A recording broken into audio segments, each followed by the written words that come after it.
মৰমৰ ছাত্ৰ ছাত্ৰীসকল, তোমালোকৰ বাবে এটি লেটেষ্ট আপডেট আহিছে ডিৰেক্টৰেট অফ হায়াৰ এডুকেশ্যনৰ ফালৰ পৰা। অৰ্থাৎ যিসকলে ইতিমধ্যে ইউনিক আইডি জেনেৰেট কৰিছা সেইসকলৰ বাবে এই আপডেটটো আহিছে। আৰু কিছুমানে মোক প্ৰশ্ন কৰি আছিল যে যোৱাবাৰ যিসকলে এডমিশ্যন লওঁতে ইউনিক আইডিটো বনাইছিল তেখেতসকলে এইবাৰ এডমিশ্যন লওঁতে ইউনিক আইডিটো নতুনকৈ বনাব লাগিব নেকি? তো এই ভিডিঅ'ৰ জৰিয়তে মই গোটেইখিনি কথা তোমালোকক বুজাই দিম। গতিকে ভিডিঅ'টো তোমালোকে শেষলৈকে চাবা। আৰু প্ৰথমবাৰৰ বাবে যিসকলে এই চেনেলটো ভিজিট কৰিছা তেখেতসকলে এই চেনেলটো ছাবস্ক্ৰাইব কৰি কাষত থকা বেল আইকনটো প্ৰেছ কৰি ৰাখিবা, কাৰণ এনেকুৱা ধৰণৰ ভিডিঅ' তোমালোকে পাবলৈ সুবিধা হ'ব। তোমালোকে এই বস্তুখিনি ভালকৈ ন'টিছ কৰি চাই লোৱা। Students who have already generated their unique ID in last academic session need not generate the unique ID. অৰ্থাৎ যিসকল ছাত্ৰ ছাত্ৰী ইতিমধ্যে যোৱাবাৰ ইউনিক আইডি জেনেৰেট কৰিছা সেইসকলৰ বাবে আৰু নতুনকৈ ইউনিক আইডিটো ক্ৰিয়েট কৰিব নালাগে। তেনেহ'লে এইবাৰ কি কৰিব লাগিব? এই ভিডিঅ'টোৰ জৰিয়তে মই তোমালোকক ফুল্লি প্ৰচেছ দেখুৱাই দিম। কেৱল ইউনিক আইডিটো বনাই থৈ দিলেই নহ'ব, ইয়াৰ কিছুমান কাম আছে, সেই কামখিনি কৰিব লাগিব। তোমালোকে ভালকৈ ভিডিঅ'খিনি চাই লোৱা। ইয়াতে ফাৰ্ষ্ট কথা হ'ল, যিসকলে ইউনিক আইডি বনোৱা নাই তেখেতসকলে এইটো লিংকত যাব লাগিব, গ' ফৰ ৰেজিষ্ট্ৰেশ্যন। আৰু যিসকলে অলৰেডি বনাইছা আৰু এইবাৰ এডমিশ্যন লৈ আছা, আগতে বনাইছা কিন্তু এইবাৰ তোমালোকে এডমিশ্যন ল'বা, সেইসকলৰ বাবে এই ষ্টুডেণ্ট লগইন যিটো আছে অৰ্থাৎ মডিফিকেশ্যন অফ ছাবমিটেড ডাটা, ইয়াত তোমালোকে লগইন কৰিব লাগিব। ইয়াত লগইন কৰাৰ পিছত তোমালোকে আৰু কিছুমান কাম কৰিব লাগিব। গতিকে তোমালোকে এইটো ভালকৈ চাই যোৱা। আৰু যদি কোনোবাই ফৰগট ইউনিক আইডি, এইটো কিহৰ কাৰণে মাৰিব লাগিব? তোমালোকে যদি আগত কোনোবাই ইউনিক আইডিটো বনাইছে কিন্তু কিবা কাৰণত পাহৰি গৈছা, তেনেহ'লে তোমালোকে এই 4 নম্বৰ যিটো অপশ্যন আছে এই 4 নম্বৰ অপশ্যনত যাব লাগিব, অৰ্থাৎ forgot unique ID check here to retrieve. তো আমি এতিয়া কি কৰিম, ষ্টুডেণ্ট লগইন যিটো আছে সেই ষ্টুডেণ্ট লগইন পৰ্টেলত যাম। মই অলৰেডি কিছুমান ডাটা ভৰাই লওঁ, তাৰপিছত তোমালোকক আকৌ দেখুৱাই আছোঁ। তো এইখিনি ডাটা তোমালোকে ভৰাই ল'বা। ভৰাই লোৱাৰ পিছত ইয়াতে চাইন ইন যিটো লেখা দেখা পাই আছে ইয়াতে তোমালোকে টাচ কৰি দিব লাগিব। ইয়াতে টাচ কৰি দিয়াৰ পিছত তোমালোকে ষ্টুডেণ্ট যিটো লগইন পৰ্টেল আছে ইয়াতে তোমালোকে যাই পালা। তাৰপিছত তোমালোকে ওপৰত দেখা পাবা নিজৰ নাম আছে। নিজৰ নামৰ পিছত ইয়াতে ইউনিক আইডি তোমালোকে নিশ্চয় দেখা পাই আছে, ইউনিক আইডি আছে, ওপৰত কি আছে, নামটো আছে।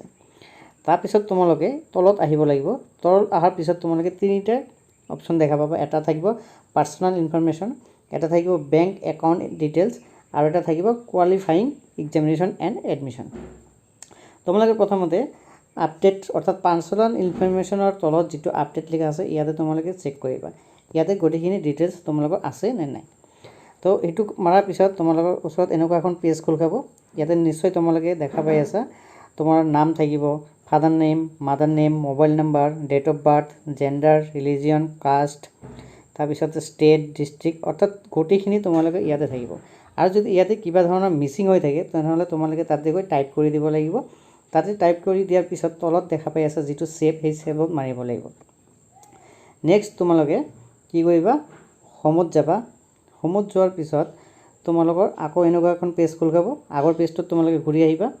এইবাৰ তোমালোকে চাব লাগিব বেংক একাউণ্ট ডিটেইলছ, অৰ্থাৎ কাৰোবাৰ যদি বেংক একাউণ্ট ডিটেইলছ ইয়াতে আপডেট নাই তেনেহ'লে তোমালোকে ইয়াতে আপডেট কৰি দিব লাগিব। ইয়াতে আপডেট মৰাৰ পিছত তোমালোকৰ ওচৰত আকৌ ওপৰত তোমালোকৰ নামটো দেখা পাবা নিজে। তাৰপিছত বেংক একাউণ্ট হোল্ডাৰ নেম, তাৰপিছত ইয়াতে আহিল bank account number, bank IFSC, তাৰপিছত বেংক নেম আছে, বেংক নেম ইয়াতে দেখাব। তাৰপিছত MICR কোড আছে বেংকৰ এড্ৰেছ, চিটি, ডিষ্ট্ৰিক্ট, ষ্টেট, এই গোটেইখিনি তোমালোকৰ ইয়াতে ডিছপ্লে হ'ব। গতিকে তোমালোকে ইয়াতে ভালকৈ চাই ল'বা। যদি কিবা কাৰেকশ্যন কৰিব লগা থাকে তোমালোকে কৰি ল'বা। তাৰপিছত তোমালোকে তলত যিটো ছেভ অপশ্যন আছে সেই ছেভটোত মাৰি দিবা। সেইটো মৰাৰ পিছত আকৌ তোমালোকে এই যিটো হোম আছে এই হোমত যাবা। হোমত যোৱাৰ পিছত তোমালোকে আকৌ পেজত গুচি আহিবা। এতিয়া তোমালোকে নিশ্চয় দেখা পাবা আগৰ পেজলৈ ঘূৰি আহিছোঁ। তলত এইবাৰ আৰু এটা 3 নম্বৰ অপশ্যন আছে, এইটো কি কোৱালিফাইং এক্সামিনেশ্যন এণ্ড এডমিশ্যন। এইটো বহুত ইম্পৰ্টেণ্ট হয়, তোমালোকে এইটো ভালকৈ বুজি ল'বা। এতিয়া এইটো মৰাৰ পিছত তোমালোকে ইয়াতে দেখা পাবা ওপৰত কি আছে, এডুকেশ্যনেল ইনফৰমেশ্যন আপডেট। ইয়াতে তোমালোকে যদি কোনোবাই এইবাৰ হায়াৰ ছেকেণ্ডেৰী পাছ কৰিছে, ভালকৈ বুজি ল'বা, হায়াৰ ছেকেণ্ডেৰী যদি পাছ কৰিছে তেনেহ'লে তোমালোকে UGত যাব লাগিব। আৰু যদি কোনোবাই UGত পাছ কৰি PGত যাব খুজি আছে তেনেহ'লে তোমালোকে PG যিটো অপশ্যন ছেলেক্ট কৰিব লাগিব। অৰ্থাৎ তোমালোকে এইবাৰ কোনটো ক্লাছত এডমিশ্যন ল'বা তাৰ ওপৰত বেছ কৰিহে এইটো হ'ব। এইবাৰ যদি কোনোবাই লাষ্ট ইয়াতে দেখা পাই আছে last qualifying examination. Last qualifying examination মানে তোমালোকে লাষ্ট কোনটো পৰীক্ষা পাছ কৰিলা। ইউজি হাই ছেকেণ্ডেৰী পাছ কৰিলা নে গ্ৰেজুৱেট পাছ কৰিলা নে PG পাছ কৰিলা। তো এইবিলাকৰ মাজত তোমালোকে যিটো হোৱা ইয়াতে তোমালোকে দি দিবা। আৰু যদি তথাপি তোমালোকৰ কোনো ধৰণৰ অসুবিধা হয় তেনেহ'লে তোমালোকে অসুবিধা তুমি মোক কমেণ্ট কৰিব পাৰা, মই তোমালোকক আকৌ ভালকৈ বুজাই দিম। তাৰপিছত ইয়াত থাকিল চাই আছা ছিকিং এডমিশ্যন ইয়াৰ ছেমিষ্টাৰ, এইটো মই আপডেট কৰাই দি আছোঁ। ইয়াতে যিহেতু ফাৰ্ষ্ট ইয়াৰত এডমিশ্যন ল'ব, গতিকে ফাৰ্ষ্ট ইয়াৰ মই ইয়াতে ছিলেক্ট কৰি দিলোঁ। তাৰপিছত তোমালোকে ৰেজিষ্ট্ৰেশ্যন নাম্বাৰ, এই ৰেজিষ্ট্ৰেশ্যন নাম্বাৰটো কোনটো দিব লাগিব। তো ইয়াতে ভালকৈ বুজি লোৱা, যিসকলে মেট্ৰিক পাছ কৰি এইবাৰ হাই ছেকেণ্ডেৰীত যাবা সিহঁতে মেট্ৰিক পাছৰ যিখন ৰেজিষ্ট্ৰেশ্যন নাম্বাৰ আছে সেইটো ভৰাই দিব লাগিব ইয়াতে। আৰু যদি কোনোবাই হাই ছেকেণ্ডেৰী ফাৰ্ষ্ট ইয়াৰৰ পৰা ছেকেণ্ড ইয়াৰত নামভৰ্তি কৰিব খুজি আছা তেনেহ'লে সিহঁতে ফাৰ্ষ্ট ইয়াৰৰ যিটো ৰেজিষ্ট্ৰেশ্যন নাম্বাৰ আছে সেই ৰেজিষ্ট্ৰেশ্যন নাম্বাৰটো ভৰাই দিব লাগিব। কোনোবাই যদি হাই ছেকেণ্ডেৰী পাছ কৰিছা এইবাৰ ডিগ্ৰী ফাৰ্ষ্ট ইয়াৰত নামভৰ্তি কৰিম বুলি ভাবি আছা তেখেতসকলে যিটো হাই ছেকেণ্ডেৰী ৰেজিষ্ট্ৰেশ্যন নাম্বাৰ আছে সেই ৰেজিষ্ট্ৰেশ্যন নাম্বাৰটো ইয়াতে ইনপুট কৰি দিব লাগিব।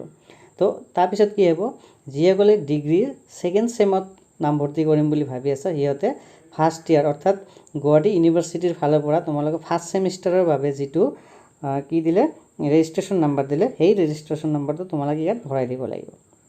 তো এইখিনি ভালকৈ বুজি ল'বা, কোনো পধ্যে যাতে তোমালোকৰ ৰেজিষ্ট্ৰেশ্যনটো উল্টা পাল্টা নহয়।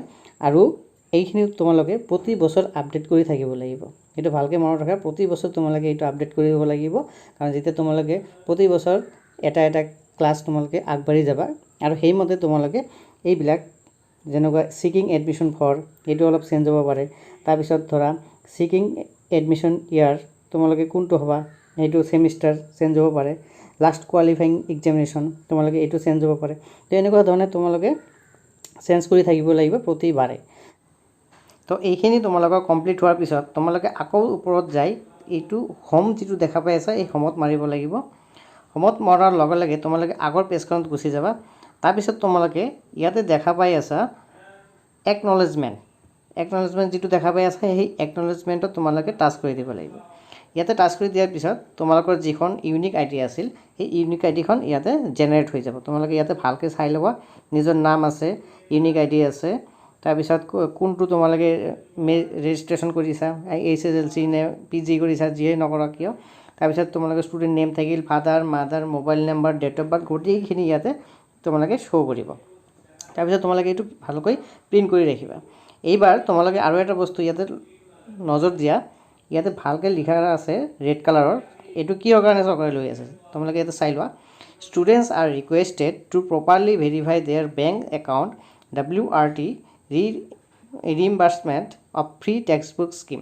অৰ্থাৎ তোমালোকে চৰকাৰে কি কৰিব, যদি তোমালোকে কিতাপখিনি কিনা তেনেহ'লে সেই কিতাপৰ বাবদ তোমালোকে কিমান টকা খৰচ হৈছে সেই টকাখিনি তোমালোকৰ বেংকৰ একাউণ্টত সোমাই দিব। সেইকাৰণে ইয়াতে তোমালোকক কিন্তু কি কৰিছে, বেংক একাউণ্ট ডিটেইলছ আপডেট বিচাৰিছে। এনেকুৱা কিছুমান কেণ্ডিডেট আছে বা ষ্টুডেণ্ট আছে যিসকলে কিন্তু এতিয়ালৈকে বেংক একাউণ্টটো তোমালোকে আপডেট কৰা নাই। গতিকে তোমালোকে অতি সোনকালে বেংক আপডেটটো কৰি ল'বা, কাৰণ প্ৰতি বছৰে এইটো আপডেট কৰি থাকিব লাগিব। আৰু নতুনকৈ এইবাৰ যিসকলে প্ৰথমবাৰ ইউনিক আই ডি জেনেৰেট কৰিছা তেখেতসকলে কিন্তু এই বস্তুটো তোমালোকে হয়তো নাজানা, গতিকে তোমালোকে লগ ইন কৰি তোমালোকে এই গোটেইখিনি ডিটেইলছ আপডেটটো কৰাই ল'বা। তো এইখিনি আছিল আজিৰ ভিডিঅ'। তোমালোকৰ যদি কোনো ধৰণৰ প্ৰব্লেম থাকে মোক কমেণ্ট কৰিবা, মই আকৌ তোমালোকক ভালকৈ বুজাই দিম। তো ধন্যবাদ থাকিল, লগ পাম নতুন ভিডিঅ'ৰ মাজলৈ।